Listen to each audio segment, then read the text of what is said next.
আসসালামু আলাইকুম, কেমন আছেন সবাই? আশা করি সবাই বেশ ভালো আছেন। আমিও ভালো আছি আলহামদুলিল্লাহ। এই ভিডিওটা বেশ কয়েকদিন আগের, তাও 15-20 দিন তো হবেই, এর চেয়ে বেশিও হতে পারে। আসলে মাঝে মাঝে আলসেমি লাগে ভিডিও এডিট করতে। এরপরেও অনেক ভিডিও আমি করে তারপরে এডিট করেছি, কিন্তু এইটা করতে ইচ্ছা হয়নি।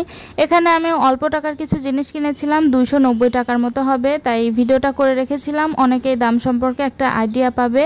আর এখানে আমি কিছু জুয়েলারি বানানোর বেস কিনেছিলাম, সেগুলোর আইডিয়া দেওয়ার জন্যই এই ভিডিওটা করেছি।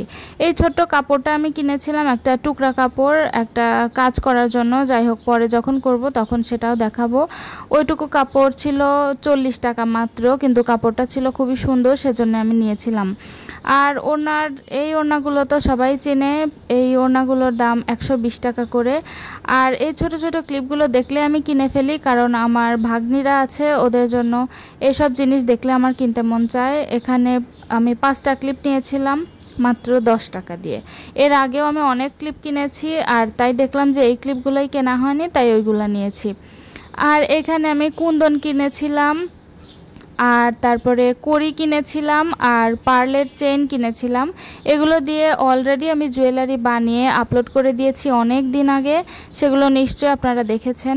আর এখানে আমি কাঠগোলাপের একটা ক্লিপ নিয়েছিলাম, এটা 20 টাকা করে, ছোট সাইজ। ওখানে আমি যেই পার্লের চেন নিয়েছি সেটা এক পিস 30 টাকা। আর কড়ি নিয়েছি ছোট সাইজের সাদা কড়ি, এগুলো কিন্তু প্লাস্টিক না, রিয়েল কড়ি, এগুলো 5 টাকা পিস। আর কুন্দন 50 টাকা তোলা। এই হলো 290 টাকার জিনিস।